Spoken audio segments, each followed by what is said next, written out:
Intro, dude.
Hey guys, how are y'all doing tonight? Good evening, fellas. Good. Good to see you guys. We missed last week, but it's good to be back. I'm excited to be back. It's we got a lot of great people in the chat already, and a lot of folks that we've seen before. Some are coming back that maybe haven't been able to make it for a while, and I see some names I don't recognize. So pretty exciting stuff. It's hard to believe we've done this almost 3 years, guys. Y'all believe that? Unbelievable. Unbelievable. That's See, right. You caught up on that. That's good.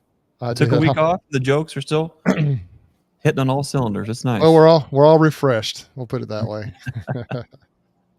It's good to have everybody here tonight. Welcome everybody out to tonight's version of the Stream Team Beekeeping Chat. It is amazing to know that we've been doing this now for nearly 3 years, and so grateful for all you guys in the chat that have joined us from the beginning, and those who are new and those who have come in along the way. I see Ian says, "Go Cougars!" To see my hat here now. I am still a very strong Alabama fan. As a matter of fact, I got my hat somewhere around here. Front runner. Oh, so I, these hats are. I'm an Alabama fan, but I actually, for those who may not know, I played a little football at BYU many years ago, and of course, I tell people, I've told them for years that BYU is my favorite team, but Alabama hasn't been a bad team to fall back on. Well, this year it's maybe a little bit opposite. BYU's been really good, and we're in the top 10, and going to represent my school a little bit. So may interchange the hats a little bit, maybe even use some neutral, different hats over time. Brian's got a Go Troy in here. I actually went to a Troy game with Brian. I've got a Troy hat, so maybe we'll put that on one of these times. But anyway, that's why I got the BYU hat on. I'm a big BYU fan and just love that school and what they represent, and they're having a good year. So go Cougars, I will say. But let's get on to talking about bees. So we know it's the end of October. Literally tomorrow is the last day of October. So we have winter fast approaching. It's fall, but it's late fall here, I would say, and we are on the verge of winter time. And so I thought it would be a good opportunity tonight to talk about the challenges that people face this time of year. Obviously, when you're in the summertime, I think it's kind of similar in different parts of the country. It's hot everywhere pretty much, or warm and ambient temperatures. But as you get into fall and even coming out of winter in the spring, it just kind of, people are at different stages of things as far as of weather and the way the bees are responding. And then, of course, in the wintertime, everybody handles things a little differently as well. So I thought it'd be a great opportunity tonight to talk about what some of these challenges of beekeeping right now in the fall are. I know I've had some tremendous challenges the last few weeks that I've been addressing in certain ways. And my most recent video talks about a couple of those challenges. And, but before we do any of that, we'd like to tell everyone, thank you for being here tonight. No way we can recognize everybody, but thanks for being in here. And I hope that you're able to enjoy the chat tonight and carry on a conversation in the chat. And if you have any questions, put them in all caps for us. We'll be able to see them better. Super chat, super stickers are appreciated, and they're easy to see. So lots of times that's a great place to put a question as well. So we just appreciate y'all being here. So why don't we just start off in our tradition of going around the horn and let's talk about how things are going in you guys' neck of the woods, and then we'll dive into the topic tonight. Brian, how are things going up there in the Cleveland area? Well, they're going. I'm waiting for this year to end. Aren't we all? Yeah. All the challenges that I've had this year, earlier in the year, just queen issues, the harvest was basically, between probably I'd say 25 to 30% of what I would normally get. The fall here, we went from earlier in the year to 2 to 3 times the amount of normal precipitation to then we have nothing. And now I've had a couple colonies get robbed out. So I actually have, and I'm not bragging about this, but I actually have less colonies now than I did starting the beginning of the year. Wow, it's tough. Yeah, it's horrible.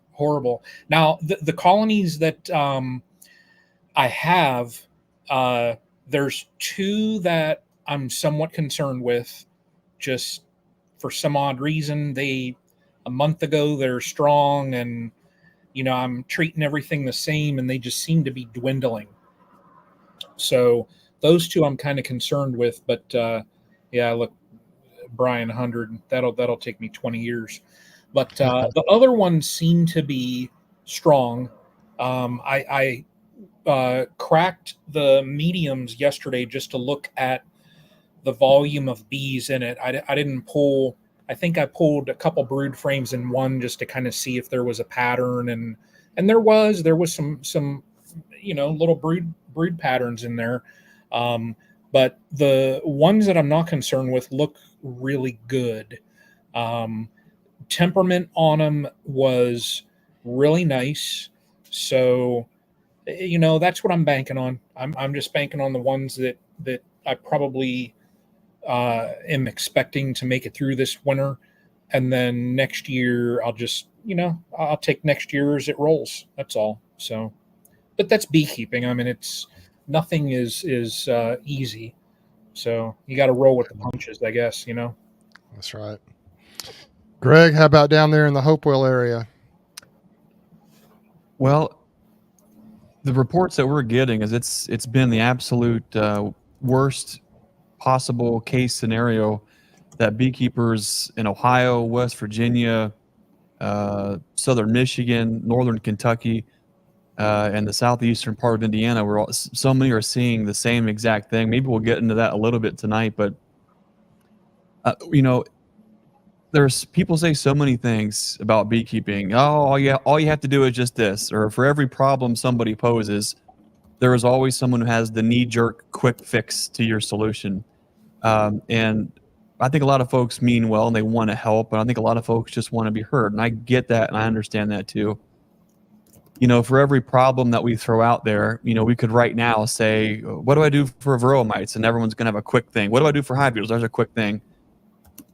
What do I do when all my colonies are getting robbed out and they're destroying themselves, and it's just World War III here? well, you just needed a strong hive, close the entrance, and a wet sheet, and da da da da da da. Well, what I'm hearing, I've never quite heard the carnage like I've heard this year, and we've seen a little. We've actually seen a little bit of that carnage here too. But so many folks are reporting just absolutely mayhem and carnage when it comes to robbing, likes of which has never been seen. Literally, everyone tells me it's the worst robbing they've ever seen, and in a lot of ways, it really is. I'm sure we'll get into that tonight with questions. A lot of folks are having the same exact concerns, but what do you do when it's just relentless? What do you do finally when all you have left on the landing boards is wax debris and remnants of a colony? What do you do when you open up a hive for a quick inspection and you cause robbing like you've never seen before and find bald-faced hornets inside the hive on the frames? I mean, there's things that people are seeing this year that they've just never seen before. How do you prepare for those things that there is no textbook? When all the things aren't working, what do you do? And a lot of this comes down to how do you prepare for a really bad end of the season? How do you prepare for all this? And I don't necessarily think you can. I've got some things that I wrote down here that maybe we'll talk about, but how do you forecast for a fall, either a fall flow or a fall drought? How do you forecast that? How do you make all those moves? How do you prepare so to where you can try to save as many of your assets as possible? It's a real problem. So and that's what we're seeing here is just the name of the game right now is drought repercussion. How bad is it? How bad is it going to be into next year? Not just for stock of bees, but for flowers, for resources, for nectar, for pollen. How big of a deal is this going to be? That's on the bee front. That's on my mind. Of course, there are so many other things going on right now in life that, truth be told, are absolutely overshadowing any concern I have with the bees. We don't need to get into the weeds on all of those things, but we find ourselves as beekeepers, homesteaders, farmers, Americans in a very critical time in our history, and I don't think you can just not be thinking about that. And what do we do about all these things? And I think it comes down to no matter what scenario we find ourselves in, with our bees, with our farm, with our family, with our finance, with our country, we have to be mindful of, how much time and effort we're spending worrying about the things that can't worry about us, worrying about the things that we can't control, and instead maybe put that focus, those energy, those prayers into the things that we can control. That makes a big difference. That's kind of where we're at right now. We're the last thing that we're really focused on right now for this year is prepping for the Bee Expo down in Louisville. And I just want to quickly, Bruce and Brian, thank you guys, all the listeners, all the folks who have been supporting the farm. A lot of folks have gotten their pre-orders in for the EnduraHive wax dip line of equipment.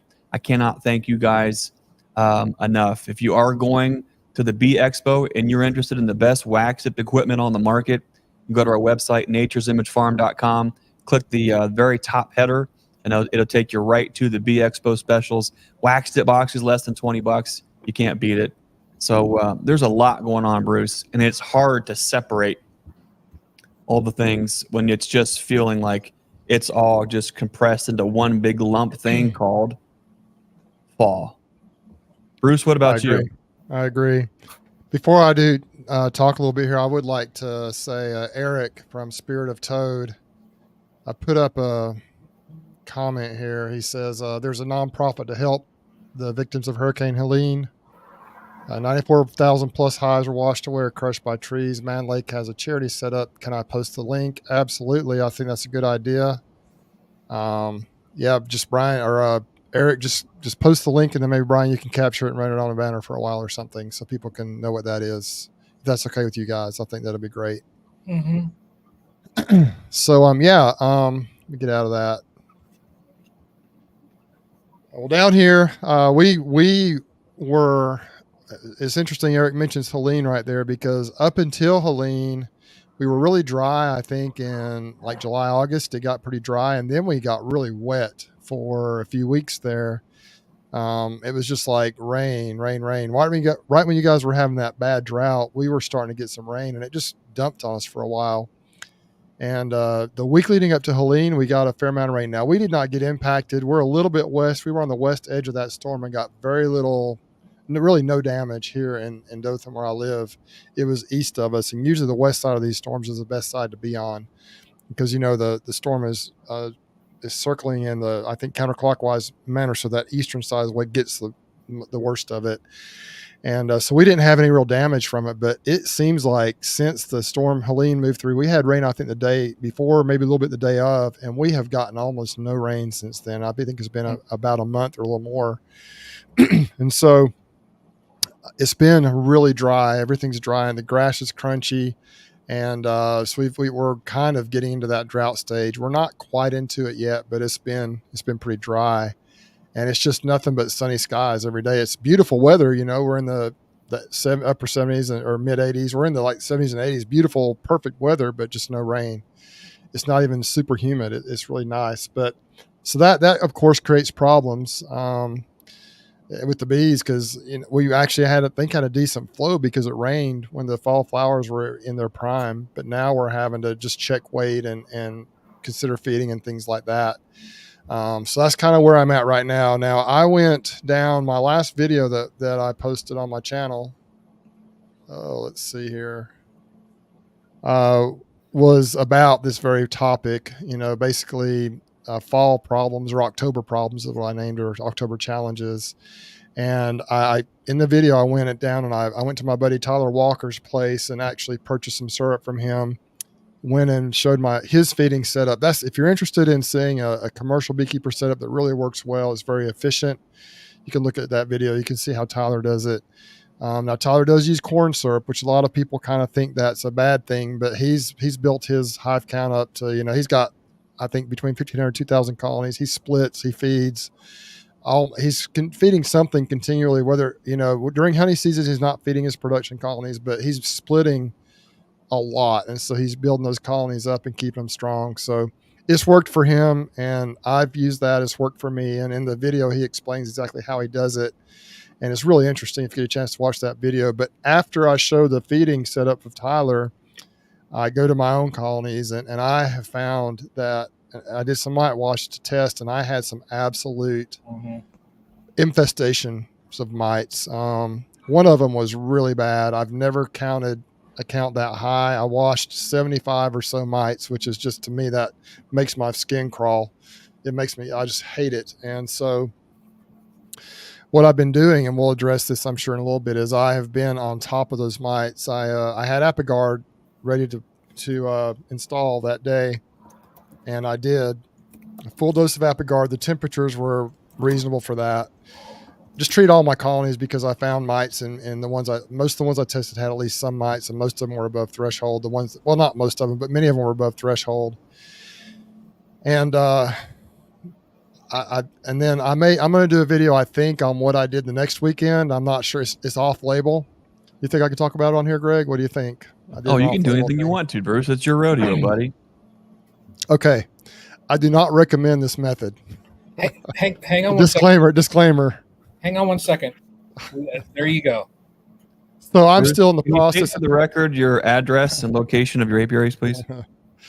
I'm still in the process of going through this treatment that I'm doing, and so I do not recommend it. I will never recommend it because it's not per instructions. But what I did was I put a full dose of Apigard in the colonies.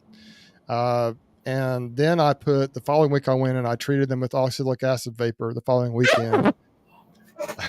You did what?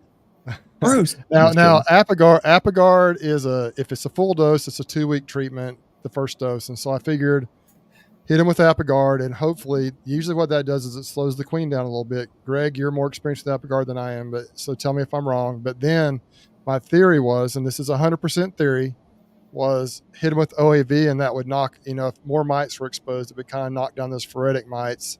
Then I went back in this past weekend and I applied, it was hot. It was like in the mid to upper 80s. So I applied a half a dose of Apigard, and I did test the one colony that was infested so bad. That's the only one I tested that day. I was pretty busy and I didn't want to go through and test a bunch of hives. But that hive, I feel like if it makes it, it's a miracle anyway. So why not go ahead and just, go ahead and take a test out of there and use some bees. And it was down to 6. So I went from 75 to 6 mites in 2 weeks using that technique. I know Eric says OA is fine. I know it is. The combination of Apigard and OAV, I don't know if that's I don't think I would do it the same time, like at the same day, but I think staggering it, my theory is that it would be fine. And it seems to be, the bees still seem okay.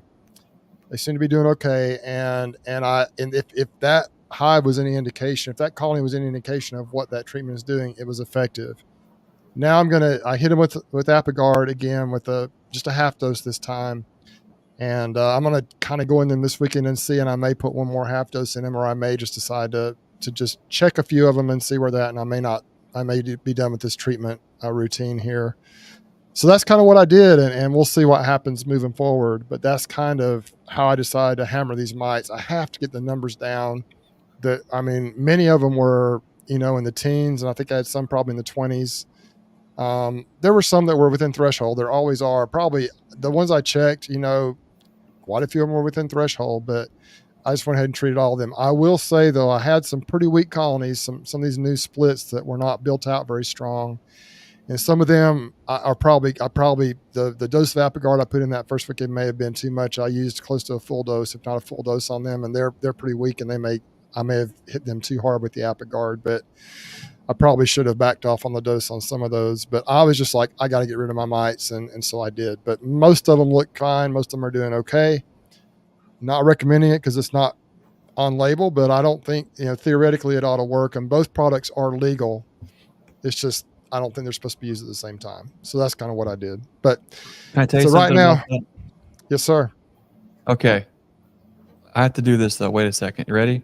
I'm going to take pertaining to Apigard and OA. Like, there's there is some information out there about the synergistic reaction, right? But I'm going to tell you a quick story, okay? But I have to protect myself here. So let's do this. Okay, how's that? So, there I was with a bunch of really sick bees. What am I supposed to do? They die because I treat them too hard, or they die because they have mice? What do I do? So here's what I did. I put Apigard on them, and I treated them with OA every 4 days. And the hives that I forgot to take the Apigard cards off of, they were the only ones that make it through the winter.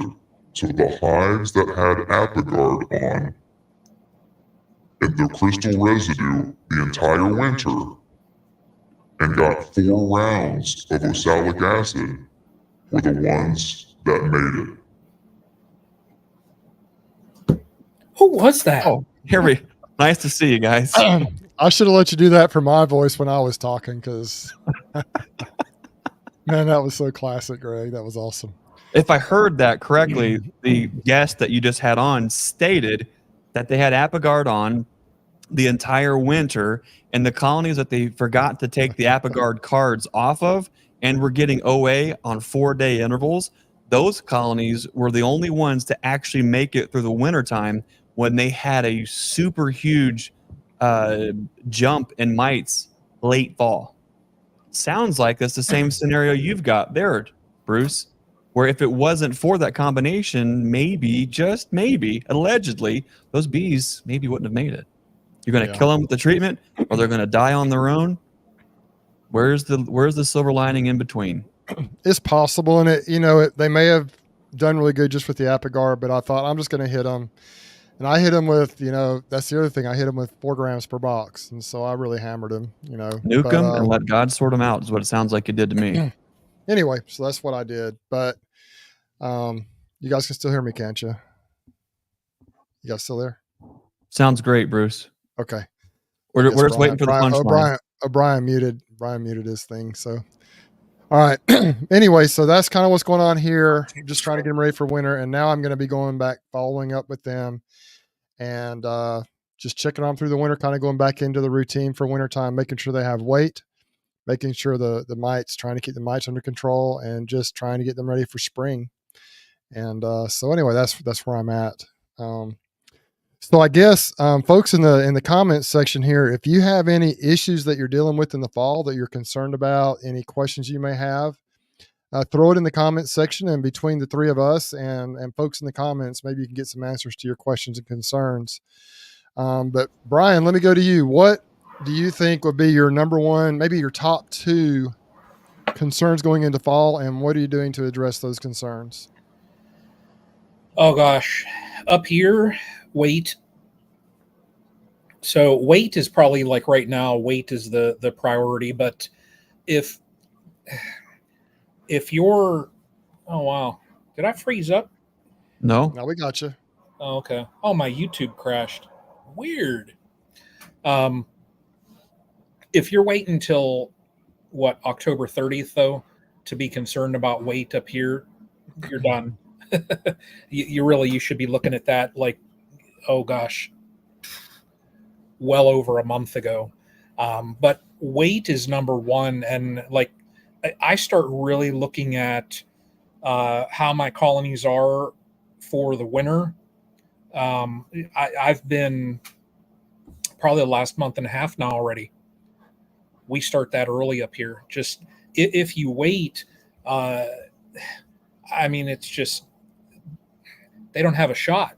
You know, you got to make sure that your queen is performing so that you have adequate population to get through the winter. Now, if you have a healthy colony, I mean, like we've already discussed this, you can overwinter a smaller colony if they're healthy. Mites are all under check. If they are healthy, have no problems. But I think first and foremost, I mean, mite control, we can just throw that aside because we know everybody, well, for the most part, everybody focuses in on that like you've been talking about. But weight up here, I think, set aside from that, is probably the big one, just because we could be almost similar to like Ian. We could be 3 or 4 months where they're hunkered down, clustered up in the boxes, in their hive bodies, and they can't go out and forage or do anything. So if they do not have any stores, they're dead. It's just as plain as simple as that. So I think weight is pretty much, that's really high up there on the list. Greg, what are your thoughts? Well,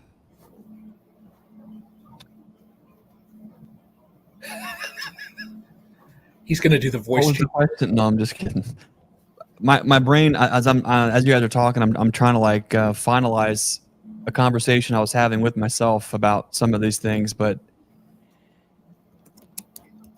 one of the personal problems that I'm having right now is, for some reason, all my flannels don't quite button up and fit anymore. They're like shrinking terribly. That's a personal problem that I'm having, which is weight related, but not in the same way as the bees' weight. What I'm seeing here is at this point we are nearing probably 6 gallons of feed per colony, which is just astronomical. On heavy year, on really bad years in the past, we maybe have put 2 gallons of feed on. Wow. We always try to get 1 gallon of Pro Sweet with Hive Alive in it on the colonies at the end of fall. I mean, these rascals have had,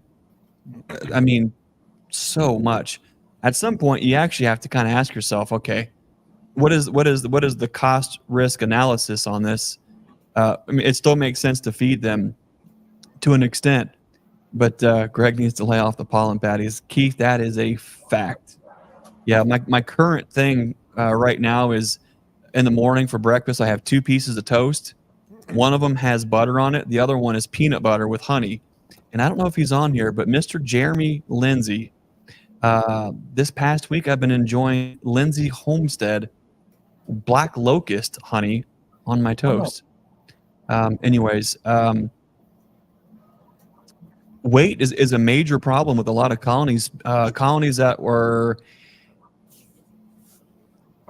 fair to midland at best are just absolutely, if they didn't get robbed out, they're barely hanging on. And they are so small, you are scared to put feed on them to entice any further robbing. So at this point, they're like, all right, guys, you got to cruise on your own just a little bit. Yeah, we could put a little fondant on there.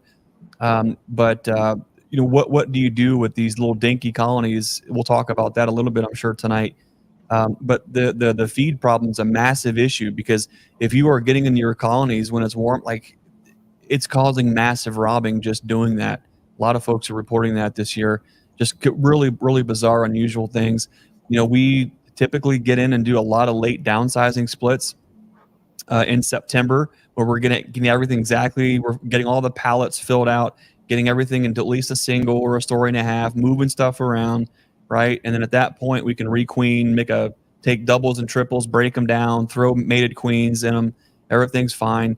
But that has just not been the case. And we were extremely conservative on our approach this year, just because everything was so busy here around the shop, and one thing led to another, that the silver lining was it prevented me from getting buck wild out in the bee yard and just making a bunch of splits and doing things a certain way that we've been able to get by with in the past. But the season just continued to progress worse and worse and worse and worse. How do you prepare for that, Bruce? I mean, how do you, as you're doing what you typically do, and this is where, and what I'm saying may or may not pertain to you and your goals. I mean, it sounds like this even down to Brian, less than 30 colonies, this still matters, because everything you do past July 4th makes such a massive impact on the rest of the season, where if you have flow and there is forage, like, you can get by with a lot. But how do you maybe we need to start thinking about, how do we prep our apiaries and our growth? Maybe we need to cut back on that. Maybe we not to be quite so aggressive, and set ourselves up in a position where we can be successful. We can win by making our splits, getting everything lined out, right? And then have everything into a comfortable size, that if we are seeing late summer flow and if we are seeing early fall flow and it's coming in, now we can make the last of those growth moves and then double down on those healthy colonies. If we don't see that growth, then we say, okay, hey, cool, we're already in a story and a half, we're already in a single, we're good to go. Let's leave it there. Let's let it cruise. Let's maintain, rather than being focused on the growth. It's a really hard balance to find. And I don't know, this year, by the grace of God, we were in that position where we didn't get crazy. We didn't exhaust the resources to make more splits. We pulled back on how many queens that we were making. We pulled back on all the things, and that really paid off this year. But how do you plan for that? How do you plan as a business? How do you plan for growth, whether it's 15%, 20%, 40%, 60% growth in your numbers? How do you plan for that when it seems like one of the most important times of year, that late summer era? How do you don't even know what to expect, and it makes it really difficult, makes it a real challenge to kind of plan for that, Bruce. What do you do, Bruce, when you don't know what the fall is going to? There is no metric that says, if I see this by this date, I'm good to go. Like, that doesn't exist anymore. Mm-hmm. Absolutely. And that's one thing, that's one of the challenges of beekeeping. The spring was wonderful. It was beautiful. I mean, everything was really, we were talking about how ideal. I think we all had just a great spring and early summer. And then it's just like somebody turned the faucet off, and so it's an issue. I think it's a little more forgiving down here. We can feed, down here, honestly. And I'm going to throw this out there, and I don't know what you guys think about it. It might be a bad idea, but this might be an opportunity. If you place the containers, a fairly good distance away from the colonies, it might be a good opportunity to open feed a little bit, because that keeps the bees busy, thinking they're having to go forage and get the food. I know there's that can be risky. That's how I did most of my feeding for years. Now I actually have in-frame feeders, and I'm trying to be more deliberate about feeding the colonies that need it. I'm focusing on that more, and it saves me some feed, I'm sure, because you're not feeding all the yellow jackets and all the bees from all the beekeepers in the area and everybody else, all the hornets, wasps, everything else. But if opening your colonies, every time you open your colony, they get they get lit up with being robbed, and that can be an issue. Now, your bucket feeders are a good idea with this, Greg, because you can just flip them over and feed the bees, and that's actually a good idea. But I don't know what people think about that. Maybe that's not a good idea. Maybe I know a lot of people are a little bit leery of that, but I have done some of that in the past. And I may put some out for my bees now, because we're getting to that point to where it's getting a little bit dangerous here as well. They were pretty good. All of them were in pretty good shape for the most part up until just recently. Of course, I've been feeding the Apple Farm bees now ever since I made those splits pretty consistently. But as far as like the rest of I haven't really fed the rest of them much at all. And we're getting to the point where they need to be fed, I think, pretty much in all areas now. So I may just put some food out for them, open feed, or I may try to do some different things, but it is critical, and you can't, you really can't plan for it. Greg, I do know that you do like to proactively do some feeding, I think, during the times of drought, and every year you have times where there is a bit of a dearth, and I know that you're pretty good about feeding during those times, but you can get in trouble if you're not watching. You can only do so much. Before we are dropping queen, before we're doing massive requeening, before we're doing big splits, before we're putting on big treatments, we're making sure that they're fed up first, so that they are completely squared away during that time period. So if they do hit a lag in field force, or they hit a lag in numbers, or they hit any kind of seasonal lag, like they're squared away for the next X amount of weeks. And so we are proactive with that front, and that's made a huge difference. But as beekeepers, all we can really do is read the weather and read the plants. The plants and trees tell us everything. However, there's a latency there. When we're looking at fall flows, when we're looking at things like goldenrod, and we see, I haven't learned to do this, and maybe somebody can. But when I see that the plants are coming up and they're green and they're starting to open and put pollen on, that doesn't mean the plant's going to make nectar. It 100% does not mean that plant will produce nectar. It just means that it has in its survival inherent capability, it is able to for its survival mechanism, produce enough pollen to pollinate the other plants. But like goldenrod, if it needs good amount of rain 30 days prior for those nectaries to actually develop to produce the nectar, that's really hard to gauge, other than you paying attention to, okay, here we come Father's Day, July 1st, July 4th, and start paying attention to the rain gauge. How much rain are we getting? And if we say, oh my gosh, we're getting closer, now here we are, we're at the end of July, and haven't even gotten an eighth of an inch. What you can then start to plan, okay, here's what we need to plan for.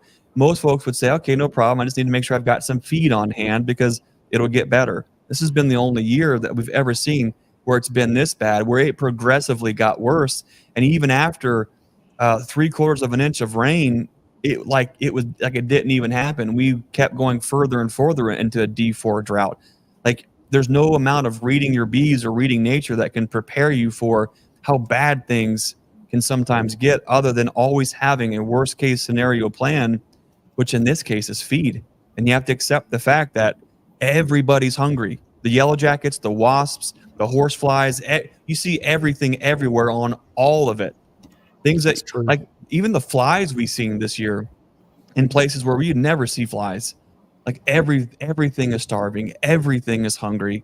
And so you can only do so much. And I don't know that you cannot prepare for all the things. You can put a plan together. You have to be able to improvise. You have to be able to adapt, be able to turn on your heels, put a plan together. The most important thing, I think, is do not marry your ideas. You cannot marry any. You actually, Brian was out at the learning yard. Was at the last one of the year, maybe last weekend. And I think, Brian, we got into this. We said just this, I believe. It was into the effect of, with beekeeping, don't marry your ideas. Don't marry the way that your methods. Don't marry your methods, because it's going to put you in a really bad place if you need to divorce mentally from that thing. It is very hard. It's very challenging. If you court the method, if you court the idea, and you find that, okay, hey, we're not a match, this doesn't work, you've got the flexibility to pivot and move. But saying I'm always going to do things a certain way, I'm always going to make my splits here, I'm always going to treat here on the calendar, is going to put you in a position to fail. And what I keep hearing so many folks who I don't know that they have enough experience to give this kind of advice, they say, well, if you wouldn't have robbed your honey in the spring, they would have had plenty of honey. I can tell you for a fact, colonies that we haven't touched at all, who had spring and summer flow, who were there just growing, are also the same ones that are getting robbed out too. Like it's happened. They have the most amount of resources on hand. They now go from a strong colony who can defend themselves to they go to a colony that all the other colonies are targeting now all at once. There's not an easy answer here, but I think the big thing is you have to do your best. You have to adapt, improvise, and then look, if that thing needs help, you have to just do your best. And then it's farming. And farming is this over and over again. It's just, we just have to get past today. We just have to get past this week. We just have to get past this year. And next year it's going to be better. I feel like that's bee farming in an essence. I'm looking forward to 2025. How about you guys? Yeah, I'm getting there. I've been pretty tired and kind of burnt out, but now I'm kind of beginning to get that, let's get it going type of a thing. So it's pretty cool. Brian, you were going to say something. I interrupted you.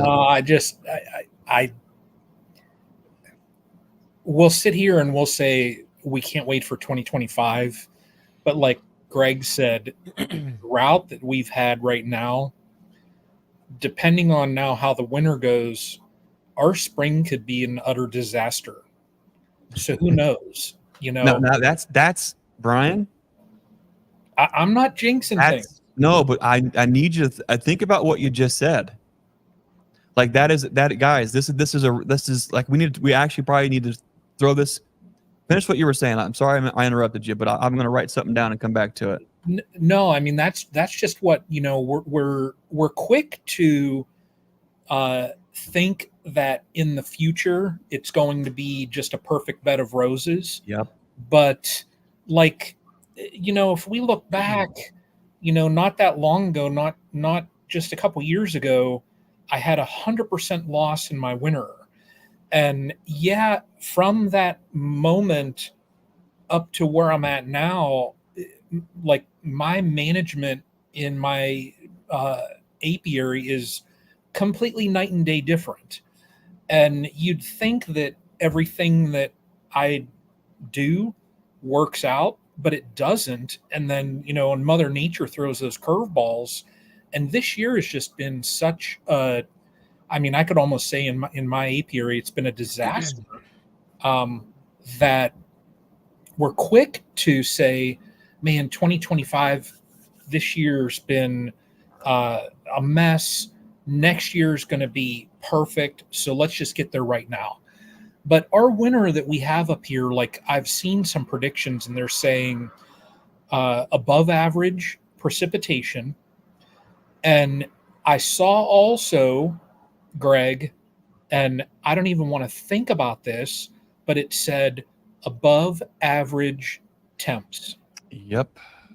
So if you're looking at Northeast Ohio, where we would normally have snow and the bees are clustered up and we don't need, if they're clustered real tight, they're not really doing anything.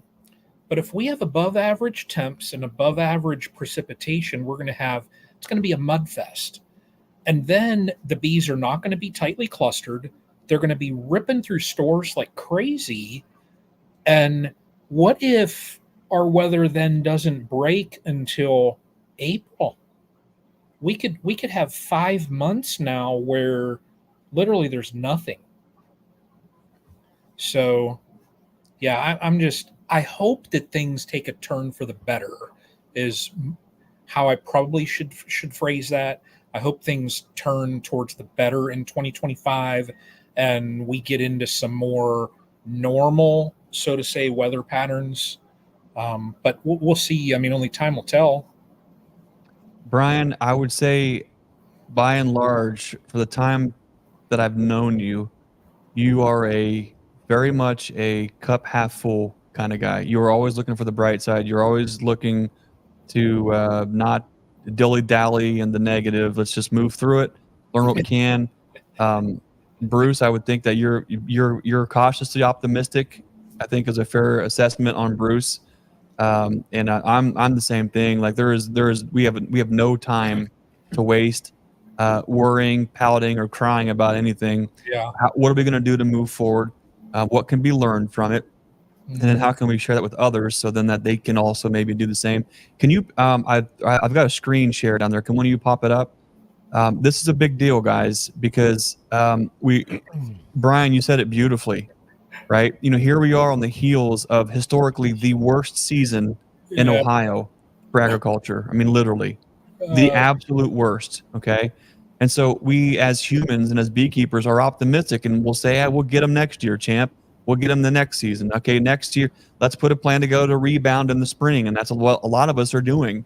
A lot of the growth and things that we were anticipating on doing, we had to pull back on that. And then we're putting plans in place for the spring.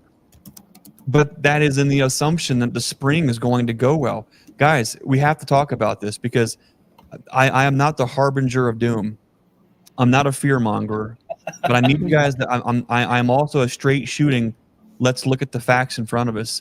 The facts in front of us state that this was one of the worst years for so many of us in the Ohio Valley area. Okay? What would be ideal for us is if we had an actual winter that was cold and stayed cold, and then we had a normal spring. All right? So I saw in the comments there, DC asked, what does the woolly caterpillar said? The woolly caterpillar, when you read the rings, we are in the same exact boat as last year. Very little black, a lot of brown, which means a warm, wet winter. Now let's look to the, not the hillbilly science. Let's look to the meteorologist, which is just another form of hillbilly science. But we're talking about an El Nino year. What does that mean for our area? Look at the map, guys. We're going to have a wetter than normal year. What does wet mean? Wet means precipitation that is not frozen, which means temperatures that are going to be 33 degrees-ish Fahrenheit or warmer. That's a major problem because we're very likely going to find ourselves in a winter that is going to be very mild, to say the least, and very wet. That means two things, and you got to be prepared for this. This means we're going to have bees that are breaking cluster constantly because it's so warm. Whatever food that they had left, they're done. They're going to burn through it so fast. If you do not have a food insurance plan on your colonies right now, you are going to very likely be setting yourselves up for failure. Number one, those bees, it is going to be so warm, they're going to be breaking cluster. That's what they do. When they break cluster, they've got to eat. They've got to go to the bathroom. Fondant is going to be your friend, 100%. Okay, so think about that. Number two, when it's warm and wet, these bees are going to be out working hard. Those bees will be in the chicken grain. They'll be in the scratch grain. They'll be in the sawdust. They'll be in the trash cans. They'll be anywhere and everywhere working, trying to bring something back to the colony. That's what bees do. So we're going to have bees that are going to have more flight time this winter than they normally would. And arguably, that's one of the differences between winter bees and regular season bees is the flight time. These bees are able to last longer and hunker down because they're not out flying, working hard every single day. What's going to happen to these winter bees when that's what they're doing? It is so warm, they're breaking cluster. They are out going on missions constantly to bring back resources. It could actually deplete the winter bees really quick. What does that mean for the queen? That means it's going to be warm enough that the queens may want to start carrying some brood, and with no food, what are they going to do there too? Like, this is not stacking up to be a very positive outlook for beekeepers in this Ohio Valley area. If you are planning on the spring of 25 as being a rebound year, man, we need cold, we need duration, we don't need wet, we don't need warm. If we see that, folks, you're going to have to start thinking about, how am I going to feed the bees even in the wintertime? How am I going to supplement them to get through? Or you don't, and you deal with that outcome in the spring. Greg, I just thought of something. So you know how north of us they put them in sheds or barns and keep them, keep them out of the weather. We need refrigeration units. You know what I'm thinking about doing? I'm thinking about packing up some bees and taking them south this winter. That's what I'm thinking. I'm thinking rather than overwintering in Ohio like a dummy, I think I need to either go up to Canada, which that's probably not happening, or I need to take them down more south. Look at that drier belt, that drier belt of purple. I'm thinking maybe we take bees down there, and at least we know it's warm and it's dry, and they brood, and we feed. We maybe get ahead of mites, take care of hive beetles. When you're in a battle, I would much rather know thine enemy than to be sitting here waiting on pins and needles to see what the winter's going to do in Ohio. At least if I take them south, we know what the for the most part, and with the help of folks down south, we can help figure out what are the gremlins that are lurking. To me, that sounds like a way safer bet is to take the bees south this year and not leave them here in Ohio. What you're describing, Greg, with your winter coming up sounds like our winter every year. Does it really? Warm. I mean, it's not always wet, but Yeah. obviously it's warm. But like you say, when you know it's coming, you can prepare for it, and you can just plan to feed. You test them, you check them, and you just make sure you stay on top of it. And that's something I've been better at doing the last few years, and I need to get even better at it. But the bees there's a lot of flight time in the wintertime here. Very few days, very, very rarely do we go more than a couple of days where the bees don't break cluster or get out and fly. They'll if it gets, here it does get cold enough for them to cluster many times at night. A lot of nights it'll get that way, but during the daytime, most days here, even in the wintertime, it'll get up in the 50s or 60s and the bees will start to fly a little bit. And even if it stays, pretty hard cold and they don't break cluster for 3 or 4 days, you're never more than, I want to say almost never more than 3 or 4 days away from a 60-degree day. That's just how it is down here. And so what you're describing and the possibility, the prediction for Ohio is very much like our winters can typically be. But like you said, if you bring the bees south, looks like they're predicting a drier winter here than usual.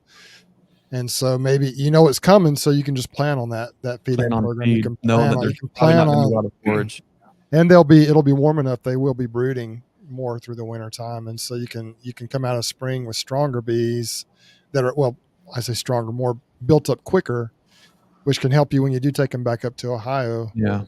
To be able to make splits and grow your operation or achieve your goals in a quicker manner. So I think the big thing that I'm worried about is you look at that blue arrow that's sweeping right through the Ohio Valley. That's like the blue line of death, because what we are going to potentially have is this cold weather from north that's going to come down through Canada, that's going to sandwich the blue line. On the other side, we have the warmer, drier air. So what that's going to mean is an increase in instability with temperature and moisture. So what we're going to have is we're going to have days that are going to be 46 degrees and raining, right? Or 50 degrees and raining, which is 46 is terrible. 46 and rain, the bees are in a very loose cluster and they're feeding, right? And our bees they'll definitely go out and go to the bathroom at 45, 46 degrees. These Caucasians will. So here they are in a very loose cluster, eating themselves out of house and home literally during the day. And then all of a sudden, the sun goes down at 4:45 or 5, and it goes from 43 to sometimes in the winter 18 Fahrenheit here in an hour and a half stretch. Now the bees have to quickly huddle back up. It's the constant hurry up and wait scenario. That's the hard part in my mind. And I'm just thinking out loud, if we were to take them south, then at least it's just rain and it's warm and it's not going to be 18 degrees every night. Like they at least know we're in this warm spell, and it's just a lot of supplemental feed, probably pollen patties. Scarcely pollen patties, probably making sure we stay on top of heavy liquid feed. Probably, obviously, at the same time, putting a different mite strategy together to make sure everything stays clean. all winter long and keeping and being mindful for hive beetles. I'm just thinking, man, we got to start thinking about these things differently. The weather, 100%. I'm not even going down the environmentalist global warming thing. It is easy to see anyone who's in tune with agriculture that you call it whatever you will, a cycle. Whatever, like our weather patterns are not what they have been over the last 10 years. And they are increasingly getting worse as for a beekeeper in our neck of the woods because we don't have winter. It doesn't stay cold. This constant up and down where it's 50 during the day and 18 at night, that is no good, not just for bees, but man, I'm also thinking, gosh, I'm glad we don't have cows anymore. I'm glad we don't have goats or pigs here anymore because that is straight up pneumonia weather for any animal on hoof. That is absolutely horrible. Anyways, I'm going to get off my El Nino soapbox, but that is a big deal. And I think, folks, you really need to start thinking about what is the weather going to do in your neck of the woods? How is that going to impact the bees breaking cluster? How is that going to impact their food stores? And what are you going to do about it? And what do you do if spring doesn't hit right and it is not in our favor? What's your plan? Yeah, that's good stuff, Greg. You know, I was just looking at the weather here, and like tomorrow, so there's absolutely nothing out there for them to forage on, and everybody is talking about robbing. Tomorrow here in Northeast Ohio, it's going to be 79 degrees. And then the low is 46. So there's a, 33 degree difference. Jeez. Today. Yeah. And then Friday, the high is 55. Let's get wild, Brian. Let's do this. Yeah. And next week, Monday, we have 70. Tuesday, 78 again.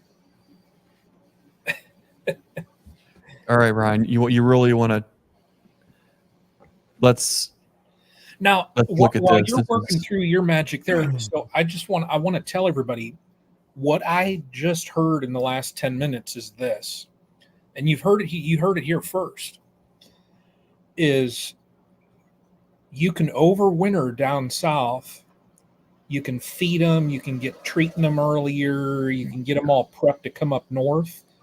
Basically, what's going to happen is this is going to be the first official Party at Bruce's Bees 2025.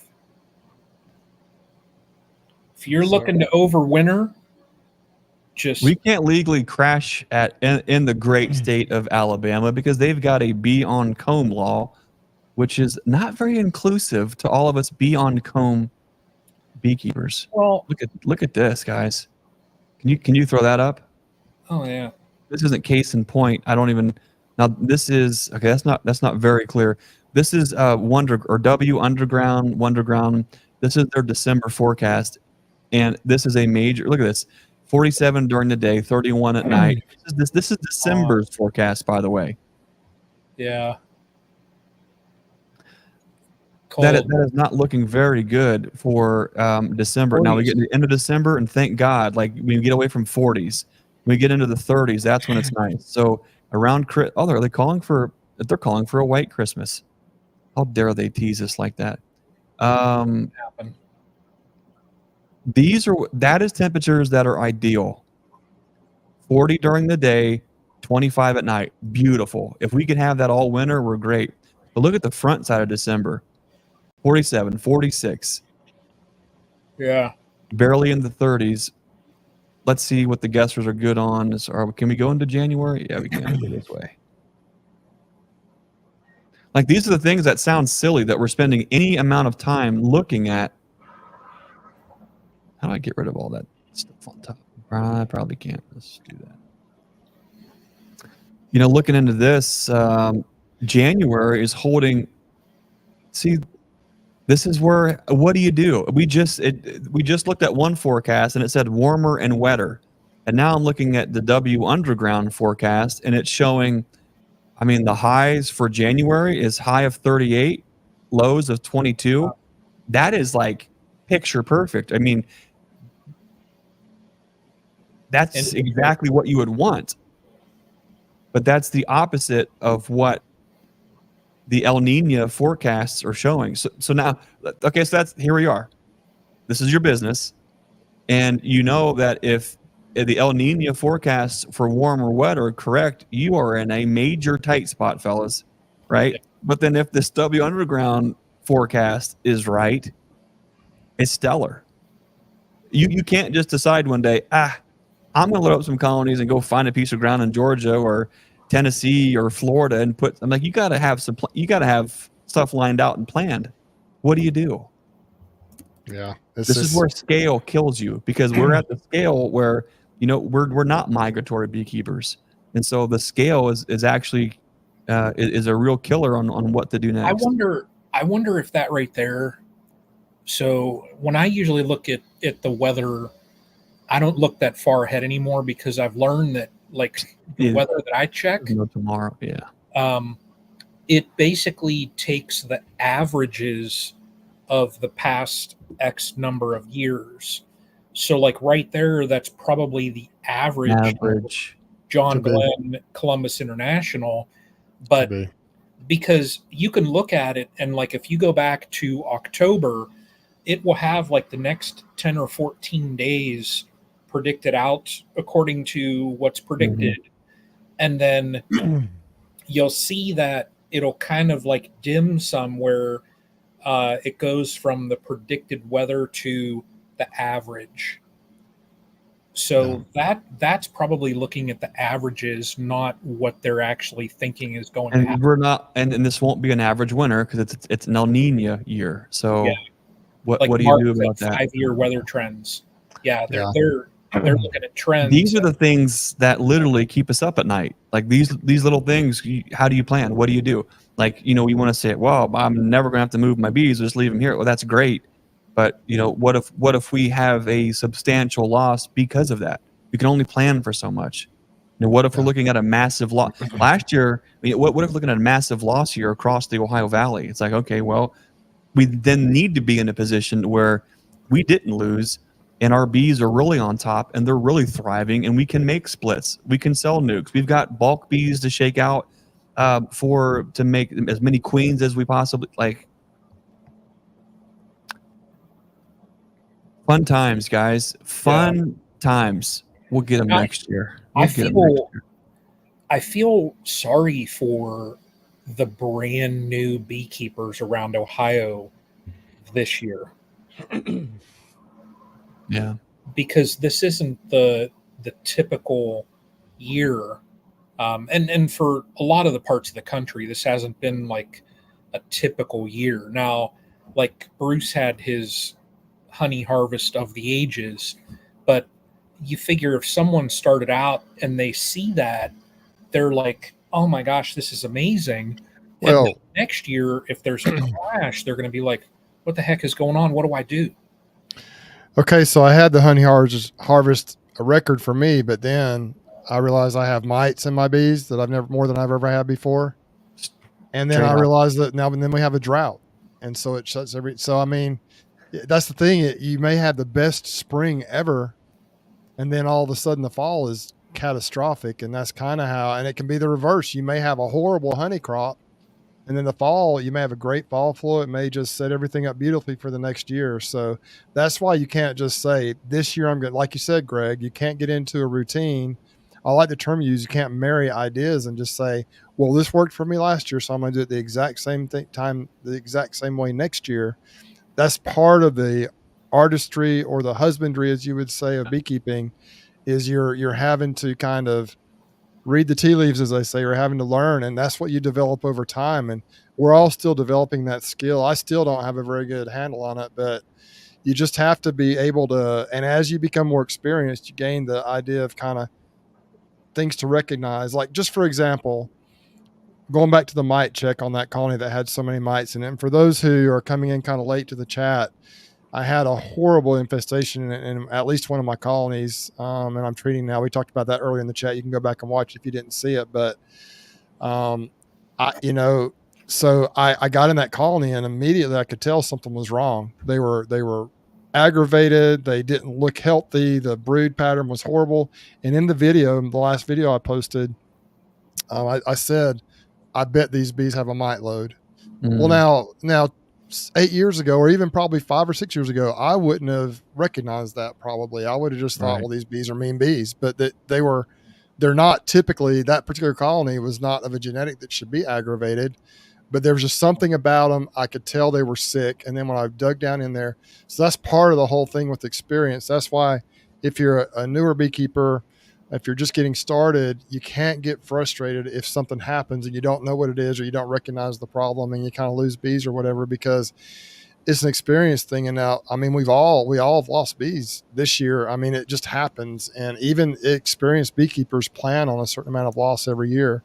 I know there are guys that I see on social media and stuff that say, well, I never lose bees, or I haven't lost, I had a 99% whatever this year. Well, okay, that maybe you've got it figured out, but I think probably 99% of beekeepers do have some loss over the years. And so many things involved. That's part of the reason I love beekeeping. Part of the reason it's a love-hate relationship, because you can't, you're never going to figure it all out. There's always, with all the weather pattern changes, with all the disease changes, with all the just the genetics in the bees, there are just so many variables, with the environmental factors, such as even other, like your hornets, your wasp, your skunks, all the different variables that play into beekeeping.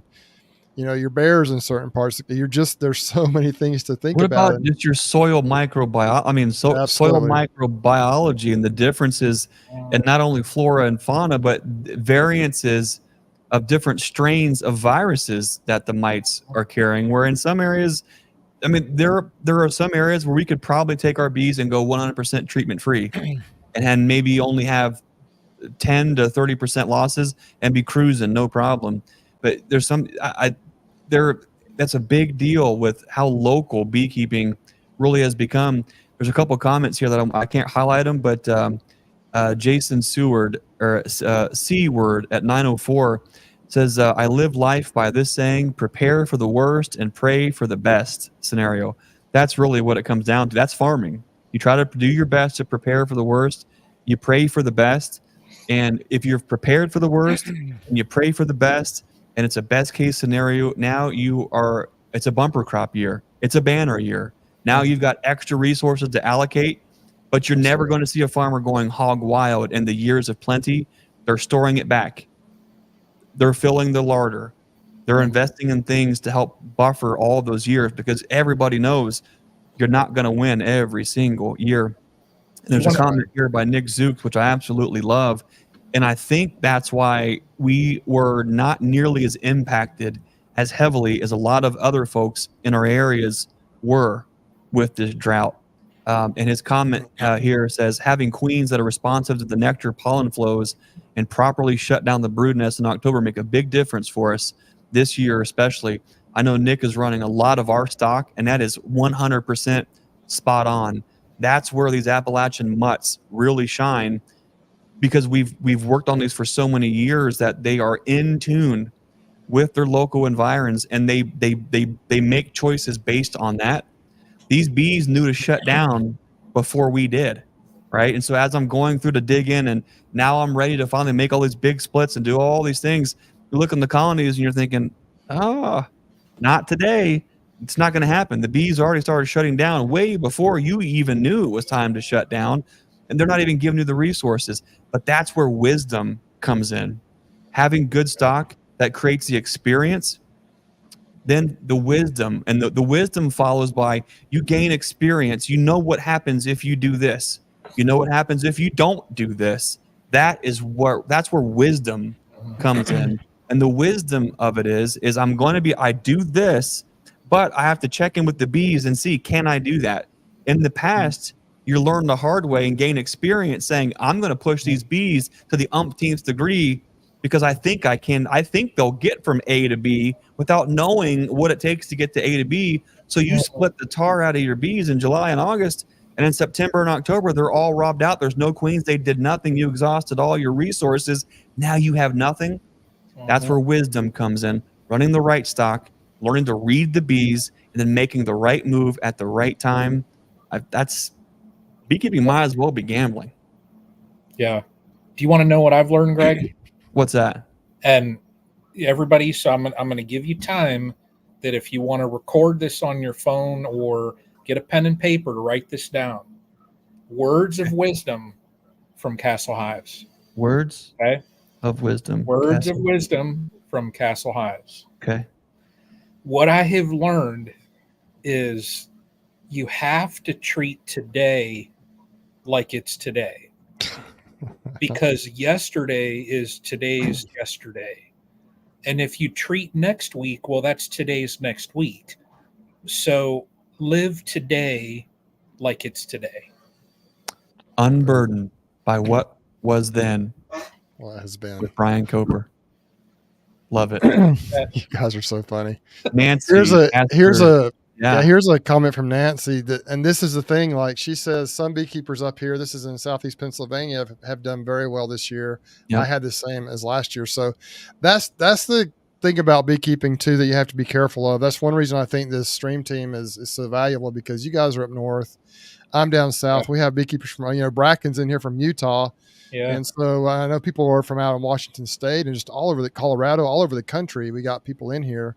And Eric Spiritoad is not far from me. He's over east and over in Georgia over there, just across the line. And so we've got all kinds of people in here from everywhere. And some people had a bumper year, a great year, I think all year long in the country. Some people had a bad and a rough year. And some people had like me, I had a great early year, and we've been kind of holding on here later in the year. So you just have to take it with a grain of salt. And if you see stuff happening in other parts of the country on YouTube or on these chats, just understand that what's going on in your area might be completely different.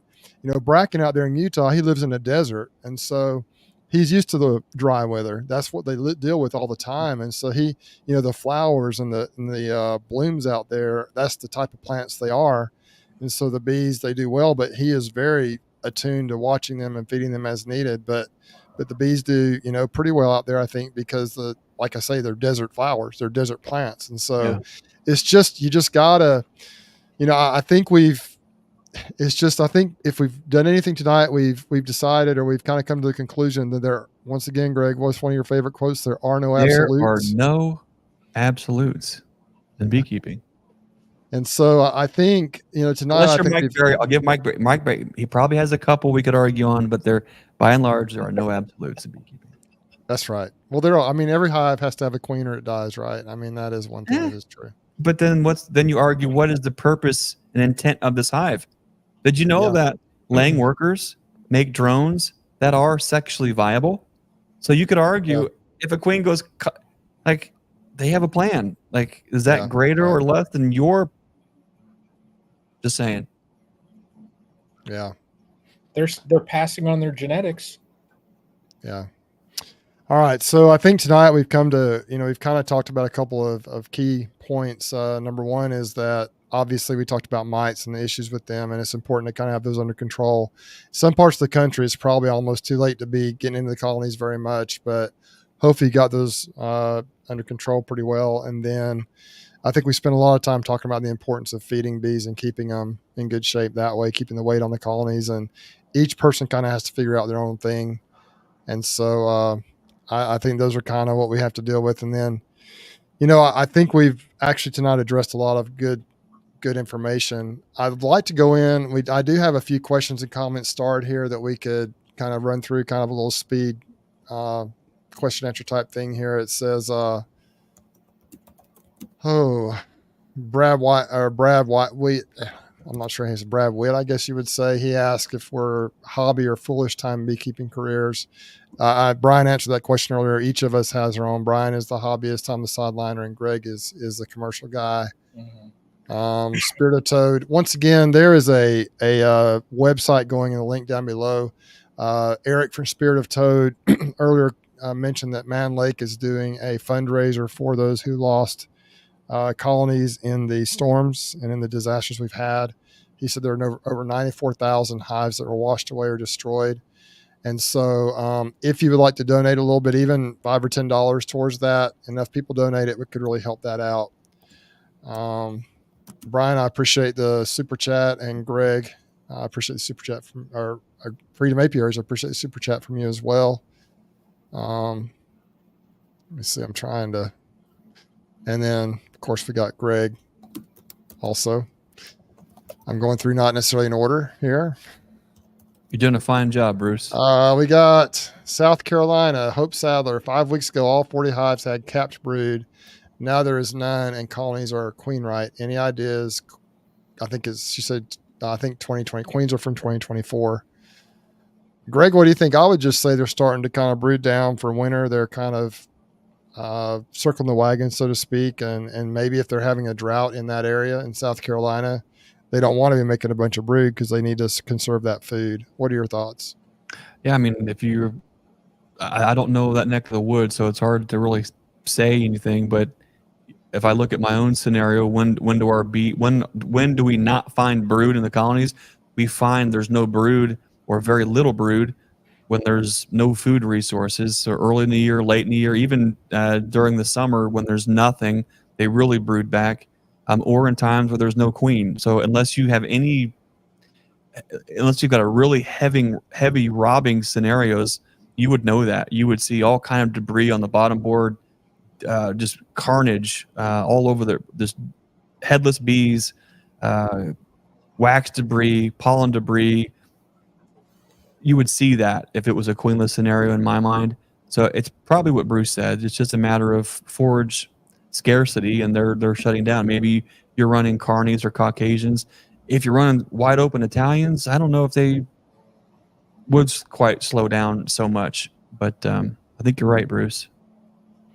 We had lots of hornets come out this year. I would say probably wasps and yellow jackets as well, maybe in some parts of the country.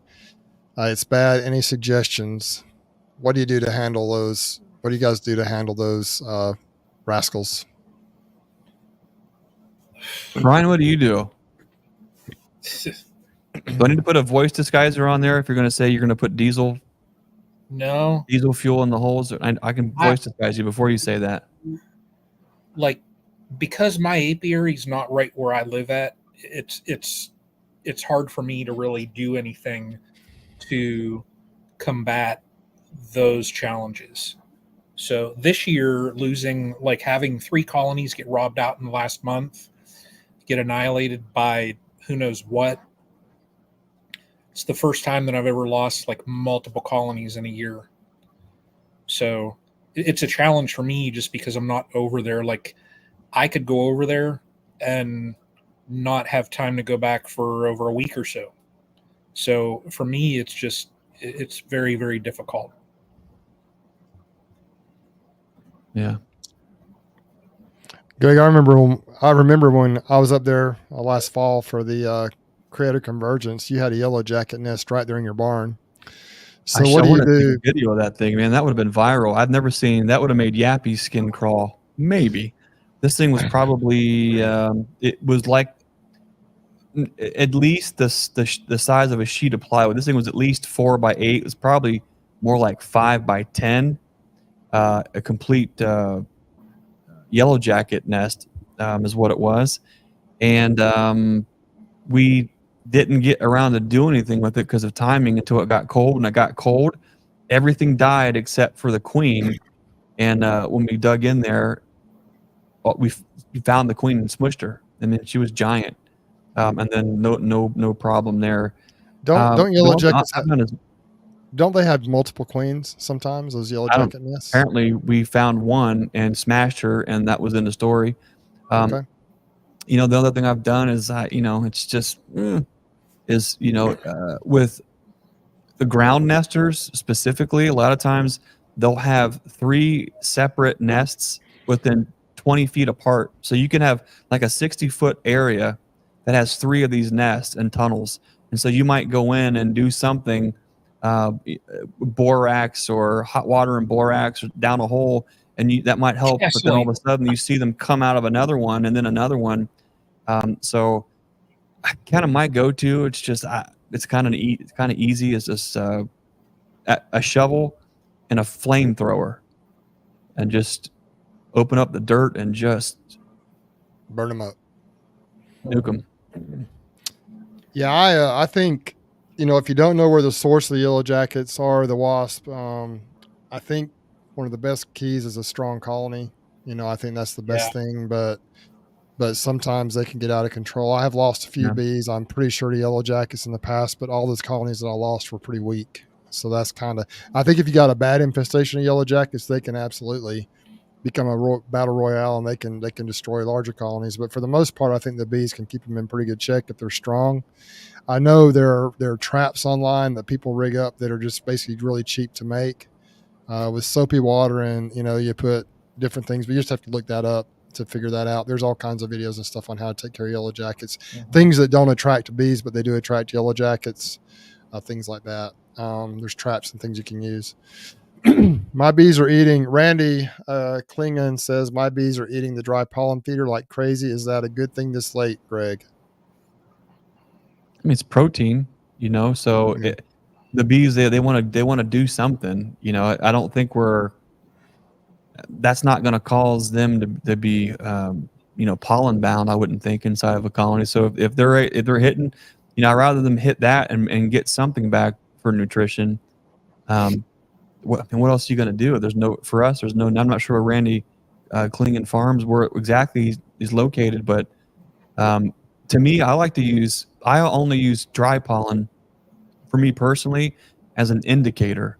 So I'll put it out in right before maple will start to bloom. I'll put it on and see if the bees are hitting it. And then if so, and I know they're looking and ready to bring pollen back, then I switch to pollen patties to put that directly on the colonies, and they just wolf them down.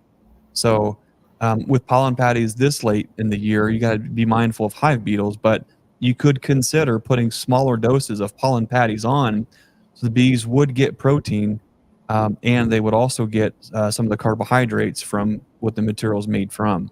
That could be a win-win scenario.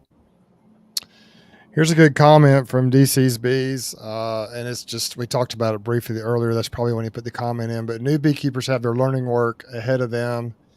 They not only have to learn the honeybee basics, they also have to learn horticulture basics. True. That's a good point. Those are just the first lessons. I mean, we talked about earlier about how there are so many lessons that you'll learn it for the rest of your life. You'll be learning things. And so that's a great comment, DC. We appreciate that. Let's see what this question is. Hey folks, just thinking, do you ever think some of the problems might come from having too many bees in too small of an area? At some point, I think you can, disease transmission and things like that. I know where we're located, we're mindful. We can read the bees and know that. What we're finding is we had some robbing, but there's reports of folks having 2 or 3 colonies who are nowhere near anybody else, that they're getting annihilated. So from a food scarcity standpoint, I don't even think it matters this year, whether it's folks with 1 or 2 colonies or at their wits end to save their only 1 or 2 colonies because of how bad the robbing is, versus you get out to where we're at. JW, I think it kind of speaks to the idea when it comes to grazing, which he is I'm sure humbly a master at, but I think you get into sometimes a high intensity but rotational grazing scenario where you can, with your stocking density and stocking rate, that does 100% matter, and is based on what food source is there and how many critters you have on that area at a given time, to where they can feed, move on. You're not depleting those resources. With bees, it's a little bit different.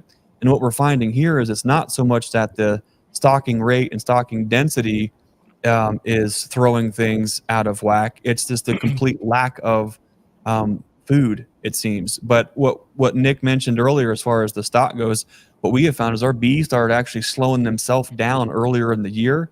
And the ones that were getting robbed out were kind of just the weird, some of the 3, 4, 5 frame nukes that are hanging out this late that we were just kind of wait. Those were the ones that were vulnerable. But by and large, most everything that was at least a 10 frame single ready for winter, when we did all those downsizing, like those in my neck of the woods, which is interesting, they're fine. And we got a lot of colonies here. Not everyone's back home yet for the wintertime, but it does speak to what food's available outside versus how we are managing their feed and how many of these hives are in the same area. We're kind of in a relatively happy balance, all things considered. Yeah, I think if you really manage the feeding like you do, Greg, and most commercial guys honestly do, you can overcome a lot of these problems that people are having. It's the folks, and like kind of like me in a sense. I just kind of like to uh, just check the weights and make sure they have weight. I don't feed as much as a lot of people do. I have fed a lot more in recent years, but I think if you're really managing that feed and keeping feed on them and staying on top of that, I think it really helps, and you can overcome a lot of problems that way. Bruce, you might Uh, even call this if you're have a intentional feeding program, then that's you right. get out ahead of the colonies and make sure that you're not reactionary with your feeding. You're being intentional and being proactive Proactive, and yes, getting sir. them, making sure that at all times your bees are tuned up with the highest nutrition as possible. That is huge. That creates the buffer that I find makes all the difference in the world when we hit these high stress points, even with no food, even knowing you're going to come back and backfill with feed. If we weren't on top of the game up until now, we would be dead. We would be dead in the Yeah, water, for sure. 100%. Joey Rawls says, I said it in one of my videos today. Joey has a fun YouTube channel, a good YouTube channel. He's a solid beekeeper down And a in good live Louisiana. chat. Yeah, Joseph says, I just said it in one of my videos today. You have to keep bees on the fly. He commented when we were talking about adapting to the bees. That's when he made that comment. That's true. You just got you can't just determine everything. It's not the same all the time. So that's a great comment.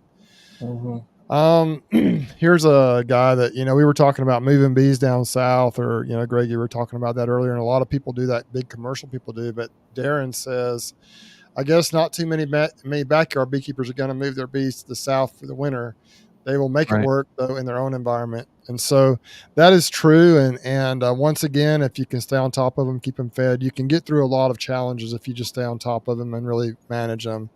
It just can get out of control for some people though. If you just, you can get behind, you can get in trouble. So it's a difference too. And it's not better or worse, but it's a mentality too of asset growth or risk. We've never not wintered in Ohio. And it's, you win some, you lose some as far as what the percentage of survival is. But when you're looking at, man, here's where I want to go with this, and here are these roadblocks that I'm seeing ahead. Do we just work through the hurdles, the roadblocks that are here, or do we detour and bring the bees to an area where they might have their own challenges, but they're not going to be the ones that we're looking at really creating a deficit for us. Either way works for sure. It's just, you just gotta figure it out. That's one of the beauties about beekeeping is everybody's got to figure out their own thing. And that's also, it could pull your hair out because of it. Of course, I don't have a lot of hair to pull out, but it can Me either. Look, this is why you don't get into beekeeping. That's why I wear a hat. There's nothing. How far back do I have to go to find hair, guys?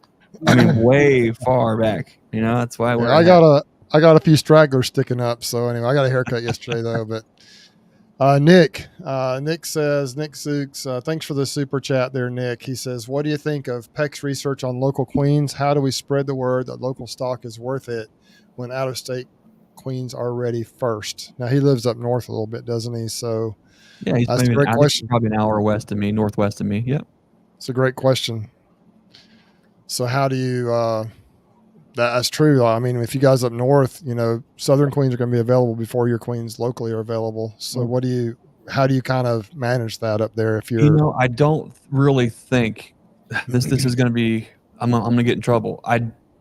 Northern queens versus southern queens, it doesn't matter. What matters is the genetics of the bees for the local area, meaning there are some parts of the country where you might be better served with a genetic line that leans more towards an Italian, but you may be in an area where a Carniolan's is a nice little buffer. You may be in an area where a Carney Caucasian Italian hybrid is more tuned for you.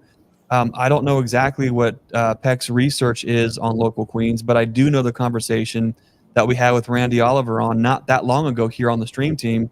And the long and short of it is bees are not going to adapt in the evolutionary time frame with as man on earth working bees to where we're seeing that the bees are biologically adapting or changing in such a way that they are becoming adapted to their local environment. And what I posed to Randy is we should be calling this locality adapted bees meaning that we tune up the genetic of bees that works the best for our goals in our area. And Nick is seeing it firsthand. In our neck of the woods, bees that are in tune with the flora and fauna, where no one to shut it down, that is literally a life and death decision. If you run straight Italians, and there are folks right now running straight Italians that have 8 and 9 frames of brood that are getting ready to absolutely crash. Mite counts are astronomical. Brood is being built left and right. They are starving. There is no food.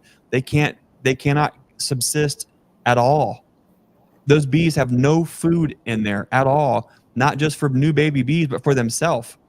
In the next 2 weeks, you're talking about massive crashes.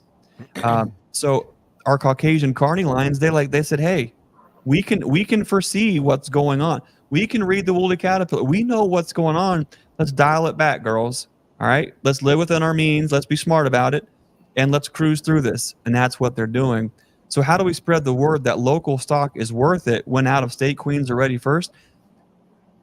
If you are working with good stock, I don't know that it's the local stock that's important, but I think it's knowing the context of the local beekeeper is important. Knowing what are they doing with their bees. If you have a local guy here in Central Ohio who is sending his bees to the almonds and back and forth, and that's what he needs out of his bees, that's probably not the genetic line that you need if your bees are going to stay here for an Ohio winter, that you want to be in tune with the pollen and nectar sources. That might not be the right genetic set for you. So how do we spread the word that local stock is worth it? Sometimes you want those early queens in March or April to make big, fat, early splits for early crops of honey when our genetic lines aren't going to be ready. We sell packages, we sell nukes, and we sell queens. And we bring up a lot of Georgia queens early in the year with packages, because there are sometimes folks who it is within their management that as soon as they're able to, they want to make a bunch of splits early, like in April, before our queens aren't even ready until like late May, right? So there are folks who want early queens. For them, that early queen, 100%. The Italian Georgia queen available in late March or early April, 100% is better than our queens at Nature's Image Farm if your goal is to make those early splits for whatever reason suits your context. But when we talk about the bees that are in tune, that are maybe more adapted locally to our weather and our goals and needs, then I think that's where what you're just seeing, the Caucasian carny comes in. And so one is not better than the other. One is better than the other at doing certain jobs for the beekeeper. That's what we need to spread the awareness on, is what do you actually need from your bees? Let's get you genetics that match that. I do think too, though, that if you're starting your stock, if you're getting feral bees, I think that the feral bees that survive in your local area are going to be in tune, Greg. I mean, I know a lot of what you do, your bees actually mate with bees that were just in those old woods up there initially. And so they are already attuned to the environment. And so I think it's, I can see some wisdom in everything you just said, but I know here, the bees that I have right here in Alabama, that I started my operation mostly with, local stock, and they were feisty, but they are very adaptable. They're in large part resistant to diseases and mites, and they're just really good bees when it comes to honey production. They are survivors, but now the attitude is a little bit rough, and so not all of them, but a lot of them. But I think that there can be some value in that as well. So that was a great question. We've had so many good questions, and here's one more question here. Does anyone do late summer combine nukes in decent colonies? I guess that means what does that mean? Just to build the strength in the colonies going into winter? I guess that's what they're trying to say, possibly. Just if you've got two scroungy looking colonies, combine them. Maybe that's what it is. Late summer combine nukes.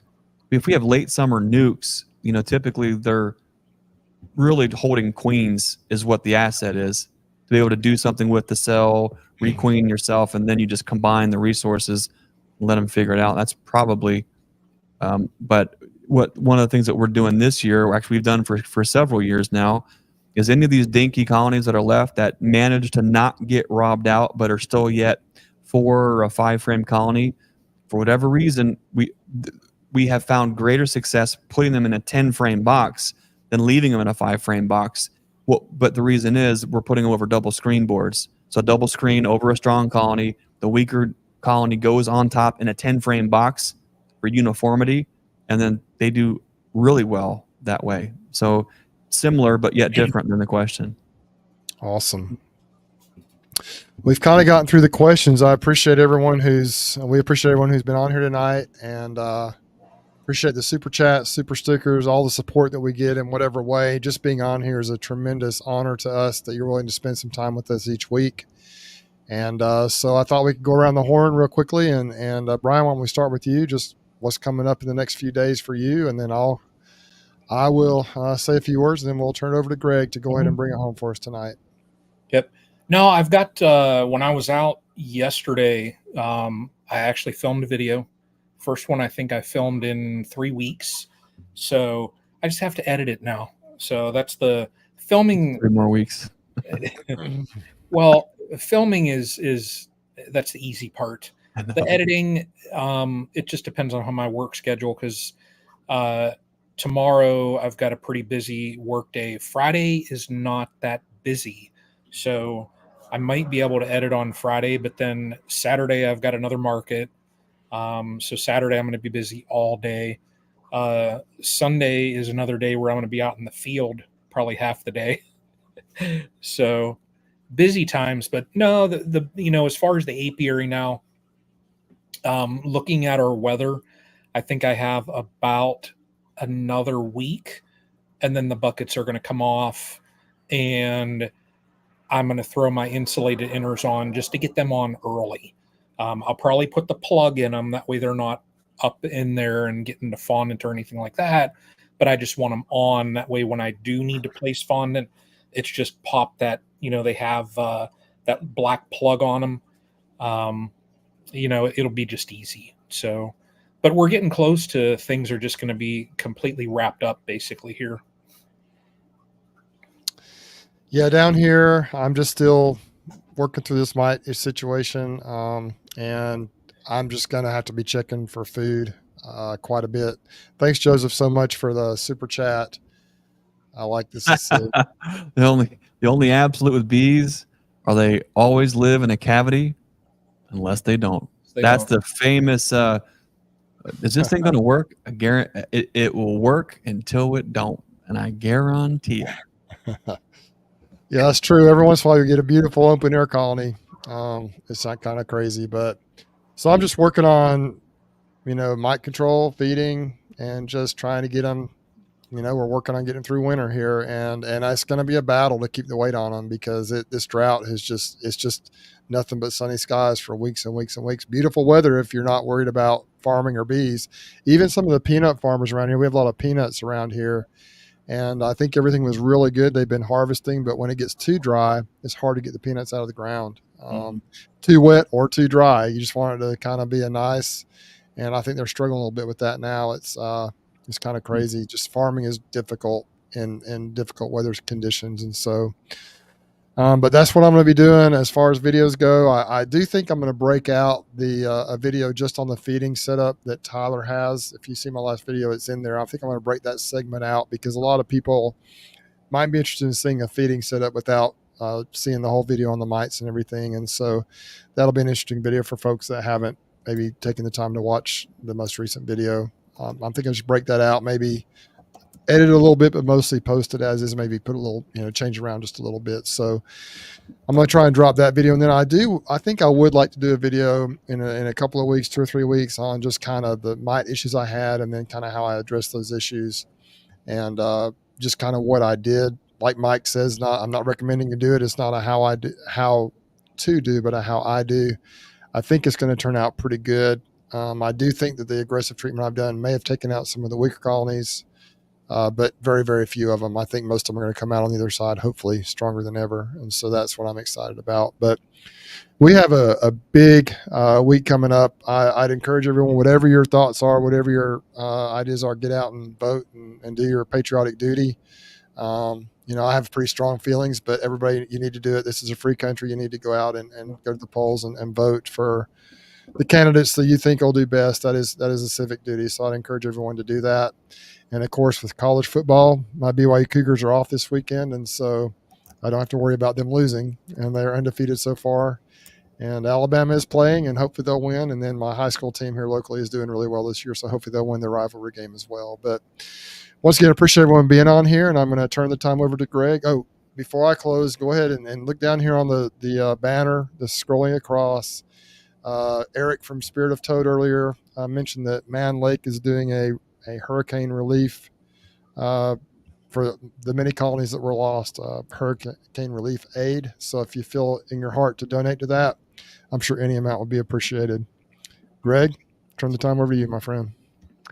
We always want to thank everyone for spending time with us tonight. 3 years. It just, it's one of the, how do you know when you're heading in the right direction with something? And when it never feels old, even though there are times where we're tired and we just, we got to, whenever we get on here, we're just, we get so pumped up and get our cup is full with everybody. And that is such a big deal. We want to thank you for that.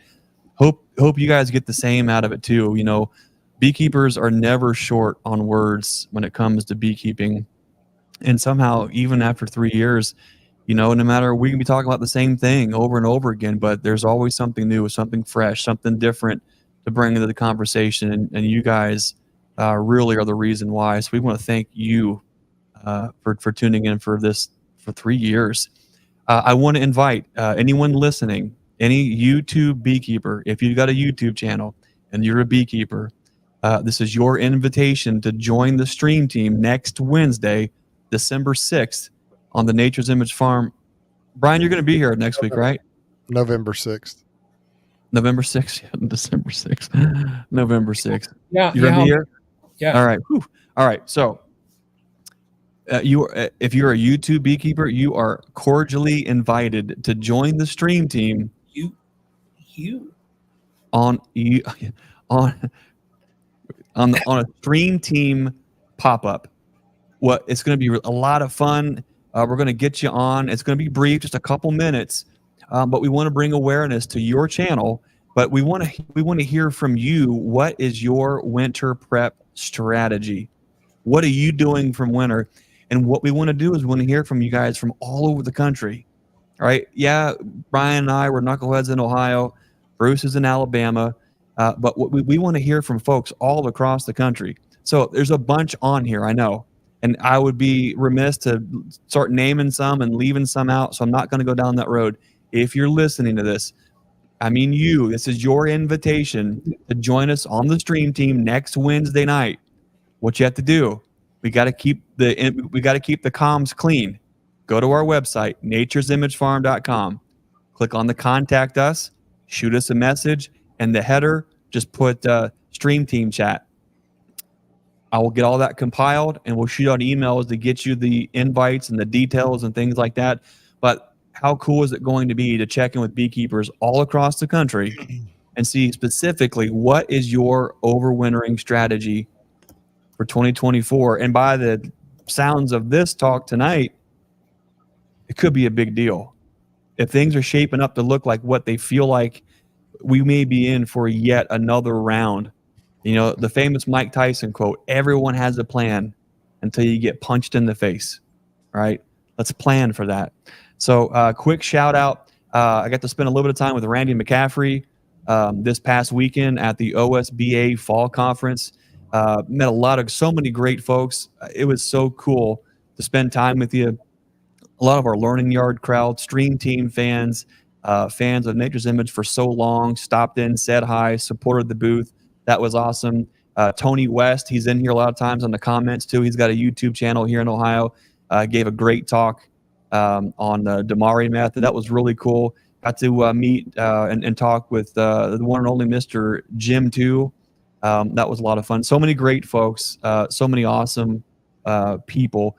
Beekeeping on the state level, no matter where you're in the country, it can sometimes you can get a little hanky. Sometimes there's politics, and sometimes there's this, and sometimes there's that. But when you make it about the people, none of that matters. So for us, it was so awesome to be able to be there, be a part of it. and be the fellowship with so many beekeepers. That was really cool. So from Susie and I, we want to thank everyone who stopped by the Nature's Image booth at the OSBA conference. We had a really good time. So thank you.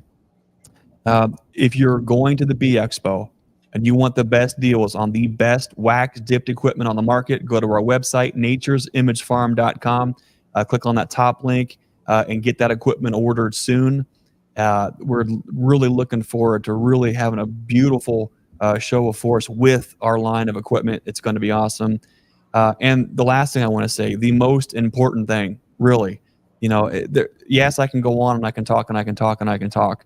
But truth be told, I feel like I'm distracted the last few weeks.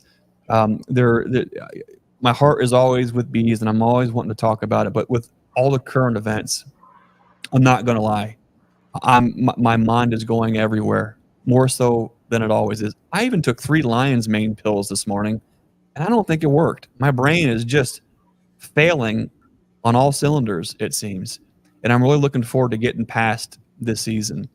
But this is not time for us as beekeepers. This is not time for us as heads of our household. This is not time for us as Americans, as patriots, as Christians, as believers to be lukewarm, to be on the fence.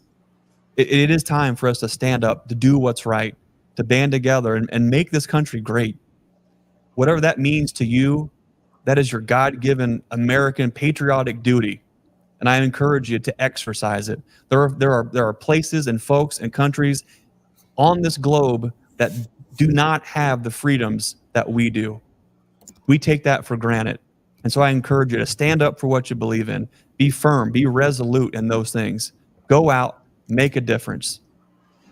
And with all of these things, my hope is not within the vote.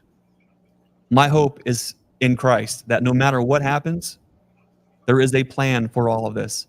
And that is where my prayers are. That is where my future is. And I encourage you to do the same thing. Until next week, I want to remind you to be the lighthouse and be the change you want to see in this world. We'll see you next time. Thanks for watching.